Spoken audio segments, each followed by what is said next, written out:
do Pai que me criou, em nome do Filho que me resgatou e em nome do Espírito Santo que me santificou.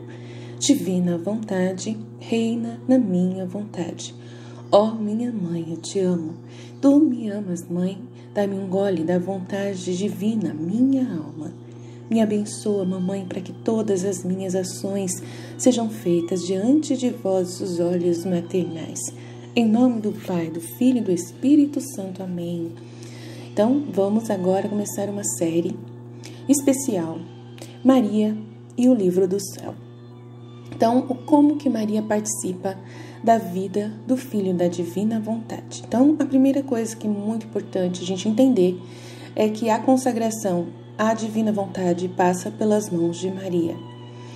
Para quem ouviu o meu vídeo de ontem, da meditação bíblica que eu fiz, no final vocês vão perceber o que Jesus hoje falou para mim durante a noite. Ele falou assim: filha, eles vão perceber que você vive a verdadeira escravidão à Mãe Santíssima. Que você realmente vive a verdadeira escravidão total, pelas mãos de Maria, para mim, para mim.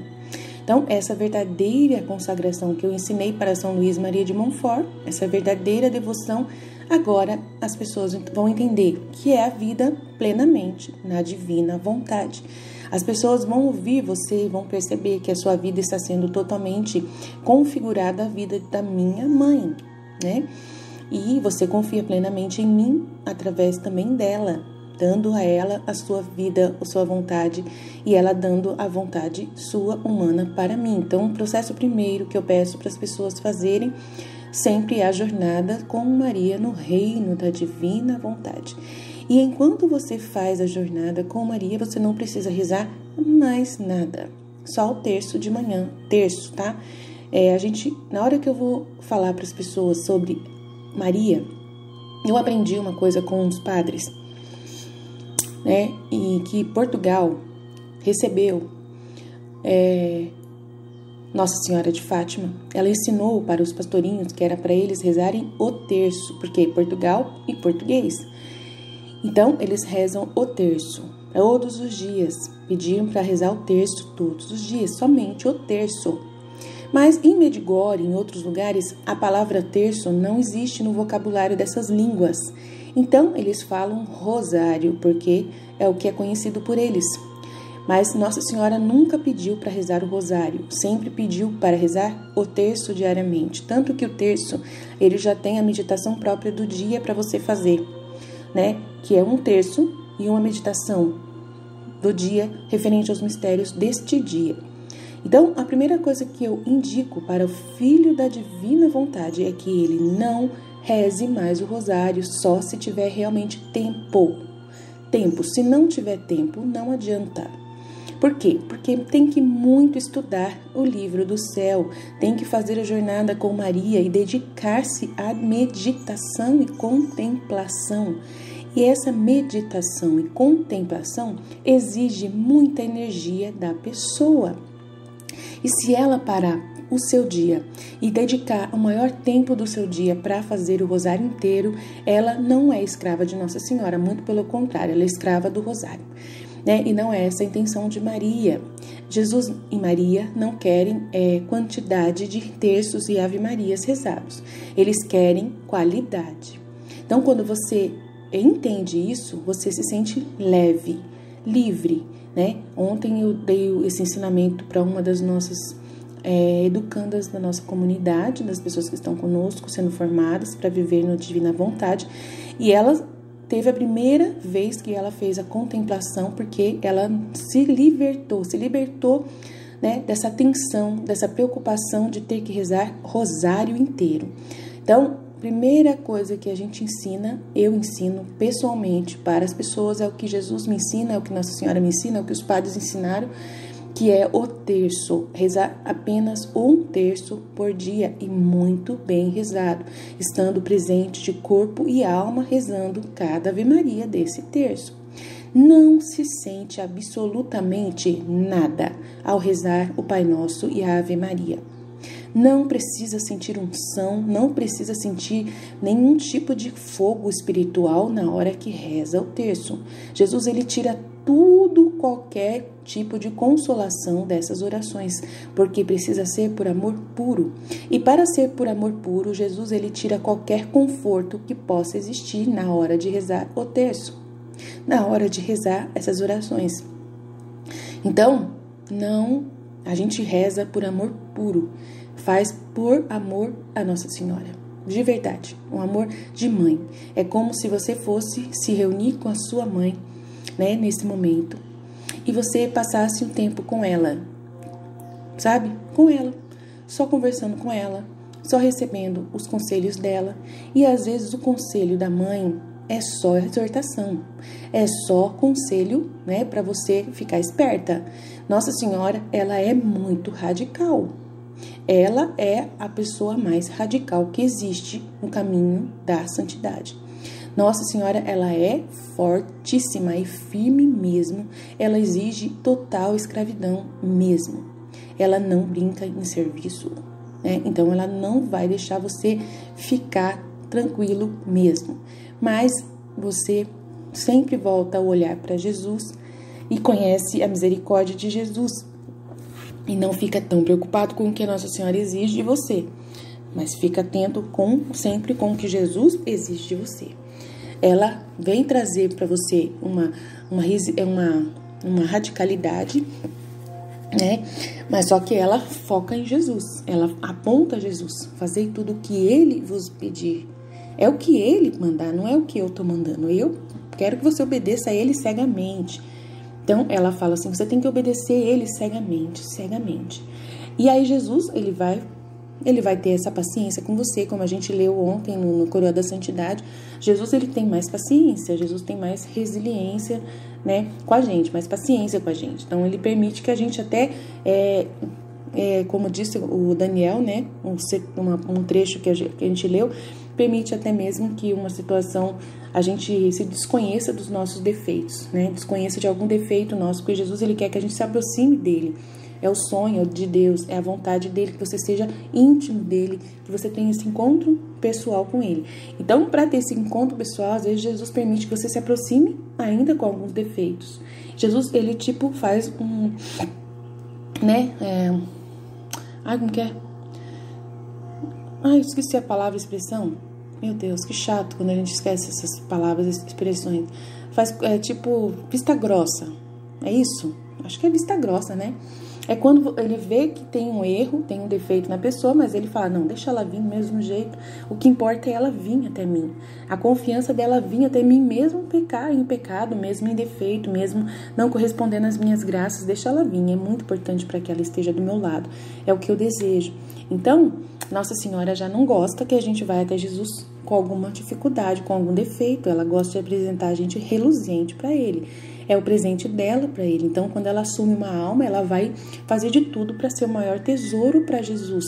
Ela é ela. Ela é uma pessoa, ela tem a individualidade dela, mas ela só se importa se você fizer a vontade do filho dela. Se você fizer a vontade do filho dela e fazer o filho dela sorrir, é o que importa.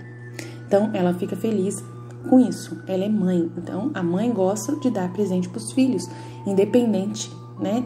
Se o filho gostar, amém. Então, é assim. Então, tem um trecho aqui que é 9 de setembro de 1900, né? Eu vou começar com ele. Jesus prepara a alma da Luísa para a comunhão e as ameaças contra os governantes dos povos. Aí fala aqui. Continua a vir, mas eu fiquei a maior parte da noite sem Jesus. Então, ele veio me dizer, minha filha, o que você quer? Que com tanta ansiedade você está esperando por mim? Você precisa de alguma coisa? E eu, como sabia que tinha que tomar a comunhão, disse, Senhor, a noite toda estava esperando por você muito mais do que ter que tomar a comunhão. Temo que meu coração não esteja bem disposto para poder recebê-lo hoje. Por isso preciso que minha alma seja revisada por ti para poder me unir a você sacramentalmente. E Jesus graciosamente viu minha alma, me preparou para recebê-lo. E então me carregou para fora de mim. Juntos encontrei a nossa mãe rainha, nossa mãe do céu, que disse ao Jesus, meu filho, essa alma sempre estará pronta para fazer isso e sofrer o que nós queremos. E esses restantes são como um vínculo que nos une à justiça. Portanto, você salva tantos massacres e tanto sangue que eles devem espalhar as pessoas, que você deve espalhar, sobre as pessoas. E Jesus disse: minha mãe, o sangue deve ser derramado, porque eu quero que essa linhagem de reis decaia do seu reinado. E isso não pode ficar sem sangue, mãe. E também para purificar a minha igreja, porque já está muito infectada. No máximo, mãe, eu posso conceder para economizar em parte devido ao sofrimento. Nesse período, vi a maioria dos deputados que estavam planejando decair o presidente, o rei. E eles pensavam que estavam colocando no trono um daqueles outros deputados que estavam também ali conselhados. Depois disso, me encontrei em mim mesma. Quantas misérias humanas! Ah, Senhor, tanta compaixão. Tenha compaixão pela cegueira em que a pobre humanidade está imersa. Então, continuando a ver o Senhor e a Rainha Mãe, eu também vi o confessor junto com eles, e a Virgem Maria disse: veja, meu filho, temos também um terceiro. É o confessor que quer também se unir a nós e emprestar o seu trabalho e o compromisso de competir para fazê-la sofrer, de satisfazer a justiça divina. E isso também é para tornar mais forte a corda que os une. E então, quando você já resistiu à força das uniões daqueles que sofrem e oram e daqueles que concordam puramente com o único propósito de glorificar você para o bem do povo, Jesus sentiu a mãe, tinha respeito pelo confessor, mas ele não pronunciou uma sentença a ela favorável, mas apenas economizou em parte. Então, olha que trecho interessante, onde Nossa Senhora que interage com Jesus, referente à vítima, referente a Luísa ser vítima, Nossa Senhora insistindo com Jesus para usar a Luísa, E aí a gente pergunta, Nossa Senhora, ela não respeita a vontade do filho dela? Porque dá a impressão, que ela, quer de qualquer jeito, aplacar a justiça de todo jeito e evitar que caia os castigos na terra.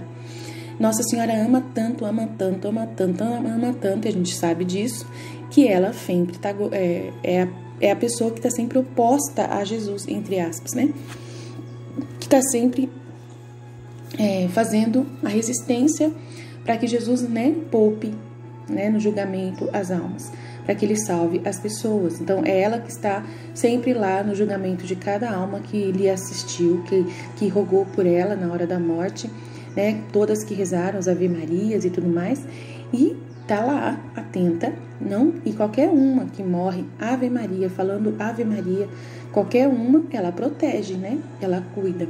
Então ela sempre está atenta. Jesus ouve a sua mãe, Jesus, ele obedece a sua mãe, ele ouve ela, mas só que nesse momento aqui, ele diz aqui para ela: mãe, mãe, o sangue precisa ser derramado, porque eu quero que essa linhagem de pessoas, de reis, de deputados, principalmente os governantes do globalismo, principalmente, que ele está narrando aqui praticamente esse trecho, a Luísa está narrando aqui praticamente o que está acontecendo hoje lá, na ONU, no esquema de paz, de esquema de paz entre Oriente Médio e Ocidente.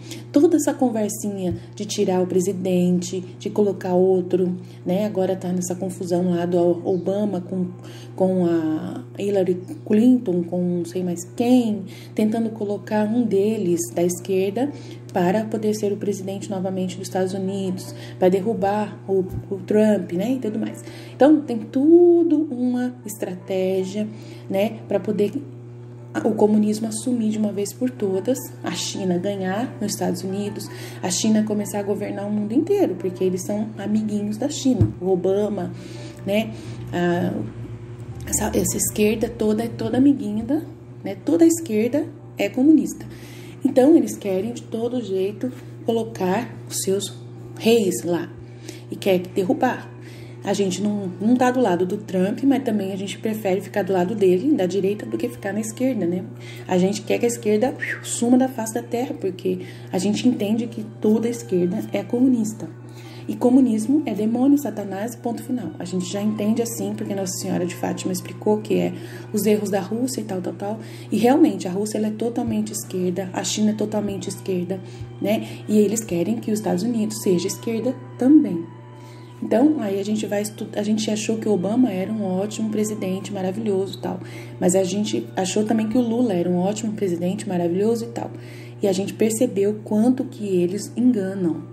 Enquanto que eles são terríveis, sutis, né? Roubam por debaixo do tapete, né? Fazem o mal, trazem o aborto, trazem a eutanásia, trazem um monte de porcaria dos erros da Rússia que são provenientes de lá. Eu não quero ficar falando o nome de país, mas o Livro do Céu claramente é uma porta para entender tudo que a Nossa Senhora nos explicou, né? Nos seus segredos de Fátima. Então, é muito importante, é realidade, Nossa Senhora está atenta a essas coisas, Nossa Senhora está atenta ao que os seres humanos fazem. Então, ela fala com Jesus, meu filho, temos agora o confessor também que quer trabalhar. Então, ela não perde uma oportunidade, olha só, ela viu que o confessor também, ele está do lado dela, está do lado né, dessa coisa da vítima, de fazer a Luísa pagar de todo jeito, né, os castigos das pessoas da terra, para que Jesus possa diminuir ou acabar com os castigos que está para vir, né? De satisfazer a justiça divina. Então, a nossa mãe, ela é a nossa defensora. Então, sempre quando você olhar para Maria, você tem que entender que ela vai usar de você para você ser, né, vítima. A Nossa Senhora quer você escrava mesmo, né? Ofertando todos os seus atos. O trabalho de Nossa Senhora, na divina vontade, é pedir os seus atos de reparação continuamente. Tanto que as 24 horas da paixão já começa com a Nossa Senhora, né? E termina também com Nossa Senhora, que é a maior reparação que nós temos da divina vontade, é o livro das 24 horas da paixão. E começa com a Nossa Senhora e termina com a Nossa Senhora, porque é ela que é, né, a defensora de verdade dos filhos amados de Deus, ela que trabalha por plenamente a reparação, é ela quem segura a mão do Pai. Os méritos conquistados por Maria, né, nós nos unimos a esses méritos para poder, né, pedir a misericórdia para o mundo, para pedir que o nosso Senhor tenha piedade de nós. E ontem eu fui dormir muito assim, preocupada com isso, com essa realidade, né? Nossa Senhora ontem tomou conta de mim mesmo. E aí eu falei, mãe, eu não quero ver ninguém passar pelos castigos, mãe. Eu queria tanto evitar os castigos, mãe. O que a gente pode fazer para evitar os castigos? Como que nós, né, correndo atrás de fazer essa célula, né, eu falando com ela, essa célula que Jesus quer que a gente faça na nossa missão, mãe, né? Será que ela tem o poder de tirar o pecado do mundo, de ajudar, né, a aplacar e defender Jesus? Porque Jesus, ele tem um trecho também que eu vou ler para vocês que é muito importante, né? É o trecho que eu vou ler hoje na aula mais à tarde, às 18 horas, aula ao vivo. Esse trecho fala claramente como que nossos atos de reparação e a nossa vida na divina vontade tem um poder enorme de proteger Jesus das ofensas recebidas. E isso é muito lindo, gente. É muito maravilhoso saber que isso é real, que é possível, né? Que a sua vida pode ser totalmente uma vida para poder amenizar totalmente, descansar Jesus de todas as formas possíveis, né? Então, é maravilhoso isso, é maravilhoso saber que você pode ser a delícia do coração de Jesus, que Ele quer ficar dentro de você e não vai sofrer nada enquanto você assumir o sofrimento dEle em você. Enquanto você aceitar renunciar à sua vontade, fazer toda essa escravidão de Nossa Senhora, né, de ser vítima, de dar tudo o que você tem, de tudo o que você é para Jesus. Então, assim, isso tem um poder tão grande de reparação e tem um poder tão grande de defender Jesus que não tem tamanho. E você assumindo isso, então eu falei para ela assim, mãe, se eu conseguir formar o máximo de pessoas que vão viver plenamente a divina vontade, será que eu vou ajudar o mundo a sofrer menos em castigo? Porque eu não queria essa parte que Jesus fala que vai levar um monte de gente. Por que ele não leva as pessoas sem sangue? Por que ele não arrebata todo mundo sem sangue? Sem precisar ter sangue, mãe, porque eu não consigo imaginar, mãe, eu vendo um monte de gente morrendo e eu ainda ficar aceitando que isso é a vontade divina. É muito triste. Eu falo para as pessoas que a gente vai entender, que a gente vai aceitar essas mortes e tal, mas ao mesmo tempo, mãe, eu não consigo imaginar uma cena dessa, mãe. Eu não consigo imaginar, mãe. Eu não sei se eu vou querer estar viva para ver, como a Luísa também não queria estar viva para ver. Eu não quero estar viva para ver, sabe? Um monte de gente morta, eu não tô afim de ver. É muito triste, é muito terrível. Do jeito que tá o coronavírus, a gente ainda sabe que é muito triste. A gente reza para que não mate as pessoas, a gente fique triste. Mas ainda não tem sangue, né? Tem só falta de ar, que a pessoa, com certeza, foi terrível o tipo de morte da pessoa que não teve como respirar. Mas assim, ainda tem alguma coisa de santo ali, porque a respiração é Jesus. Então a pessoa ficou sem Jesus, ficou sem Deus, né? Deus retirou a sua presença e nesse momento retirou a vida daquela pessoa, né? Que sentiu a falta de Deus que estava emanando em sua respiração, e ela percebeu, uau, Deus existe. Então tem uma experiência de salvação ali que ainda a gente entende. Agora, fala sério, caiu um meteoro na Terra, como está dizendo que vai cair, né? Ou então um tsunami que vai matar tanta gente, assim do nada, e a gente vê depois os corpos boiando na água, a gente vê os corpos das pessoas, as bombas nucleares se permitir cair, a gente vê corpos, vê pessoas mortas, pedaço de gente. É uma coisa assim que eu fico imaginando. Eu falei, meu pai do céu, eu não queria ver isso, eu não queria. E Nossa Senhora não suporta também essas imagens dos castigos que virão. Ela não suporta, com certeza. Nossa Senhora chora muito por ver que Jesus precisa castigar. É o que ela falou aqui. E Jesus fala, mãe, eu preciso, olha que situação. Ele fala, mãe, o sangue deve ser derramado, porque eu quero que essa linhagem de reis decaia do seu reinado. Então, a vontade humana chegou a um grau de soberba tão grande, de orgulho tão grande, que Jesus precisa permitir que o sangue seja derramado. E a gente tem que aceitar essa realidade, vai ficar triste e tal. Ele falou assim, eu preciso purificar a minha igreja, que está muito infectada. Então eu falo para vocês que a nossa igreja está muito infectada, é muito infectada mesmo. Aí ele fala assim, no máximo que eu posso é conceder para economizar em parte, mas quem vai mais sofrer vai ser nós católicos. Nós católicos, nós cristãos vamos sofrer demais. Vamos sofrer demais, principalmente os católicos que são mais radicais, na verdade, né? Que falam do pecado mortal, que fala contra a vontade humana. Enquanto a gente está falando do pecado mortal, as pessoas ainda não estão vendo tanto problema, mas depois que a gente começar a falar da vontade humana, meu Deus do céu, gente, vocês não têm noção do que virá para nós. Quando a gente começar a falar da vontade humana, o quanto a vontade humana é terrível, aí o negócio vai pegar. Isso as pessoas não vão aceitar. Não vão aceitar. Nossa, eles vão sentir um ódio da gente tão grande, mas tão grande, que eles vão querer matar. Eles vão querer sair realmente com pau na mão para matar o primeiro que vê falando sobre divina vontade, reina na minha vontade. E essa pessoa que a divina vontade reina na vontade, vai ter que ser fiel. E entender que o seu sangue, quando cair no chão, é um sangue de mártir. É um sangue que vai salvar a vida dessa pessoa que te matou. Que de repente vai salvar a alma dessa pessoa que te matou. E você não pode ter ódio, não pode ter nenhum sentimento contra essas pessoas que têm a vontade humana reinando nelas. Você tem que amar essas pessoas e desejar o bem delas. É um amor tão grande que Jesus vai colocar em você, que Nossa Senhora vai colocar em você, que você vai fazer tudo por amor a essas pessoas mais pecadoras do mundo inteiro. Essas que vêm contra nós. Essas que vão vir com ódio nos olhos, com muito ódio contra nós. Então, é isso que a gente tem desse texto. Então, é especial Maria no reino da divina vontade, tá? A gente vai fazer vários textos, vários trechos só sobre esse especial Maria na divina vontade. Amém? Jesus, eu confio em vós, fiat, fiat, fiat.